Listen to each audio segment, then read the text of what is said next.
হাদিসের ভিতরে ডাক দিয়ে কই শোনো, কুরআন তেলাওয়াতকারী নিজের ঘর থেকে যখন বের হয়ে যায়, আসমান জমিন লৌহ কলম জান্নাত জাহান্নাম সব পৃথিবীর জগতের ভিতরে জিন সহ ফেরেশতা সহ যত মাখলুকাত আমার মালিক আল্লাহ তাআলা সৃষ্টি করেছে, যেগুলা ভূমির উপরে, ভূমির নিচে, পানির নিচে, সমস্ত মাখলুকাত গুলো কোরআন পড়নেওয়ালা এবং যারা কোরআন পড়ায় এদের মাগফিরাতের জন্য দোয়া করে জোরে বলেন সুবহানাল্লাহ। শুধু তাই নয়, মান সাআলা তরিকান ইয়ালতামিসু ফীহি ইলমান সাহালাল্লাহু লাহু বিহি তরিকান ইলাল জান্নাহ। নবীর ডাক দিয়ে কই শোনো উম্মতের দল শুনিয়া লো, এ যারা ইলম শিক্ষা করার জন্য, যারা কোরআন শিক্ষা করার জন্য নিজের ঘর থেকে বের হয়ে যায়, আল্লাহ পাক রব্বুল আলামিন এদের জন্য জান্নাতের রাস্তাটাকে সহজ করে দেয়। চিৎকার দিয়ে বলা যাবে না আল্লাহু আকবার।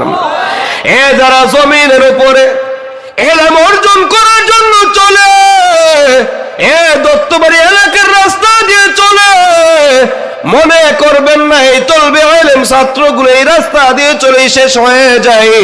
না না না, নবী ডাক দিয়ে কই শুনো, এই ছাত্রগুলো যদিও দত্তবের রাস্তা চলে চলে আপনাদের বাইঘাট বাজারে যায়, আপনাদের নরিল্লা বাজারে যায়, আপনাদের মধুপুরে যায়, ধনবয়ে যায়, আশেপাশে চলাফেরা করে, যদিও এরা দুনিয়ার রাস্তা চলে, কই না না না, দুনিয়ার রাস্তা চলার মাধ্যমে এরা জান্নাতের দিকে অগ্রসর হয়। জোরে জোরে বলেন সুবহানাল্লাহ।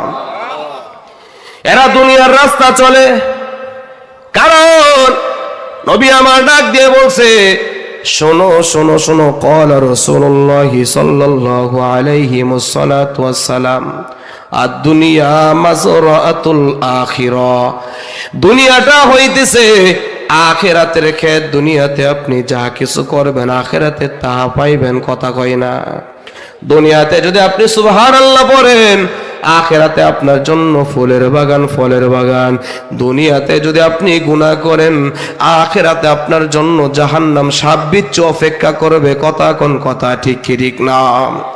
নবী ডাক দিয়ে কই, মান সাআলা তরিকান ইয়ালতামিসু ফীহি ইলমান সাহালাল্লাহু লাহু বিহি তরিকান ইলাল জান্নাহ।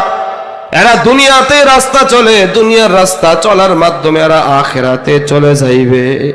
এই সমস্ত বান্দাগুলো এই পর্যন্তই ক্ষান্ত না। নবী ডাক দিয়ে কই শোনো, যারা কোরআন শিক্ষা করার জন্য ঘর থেকে বের হয়,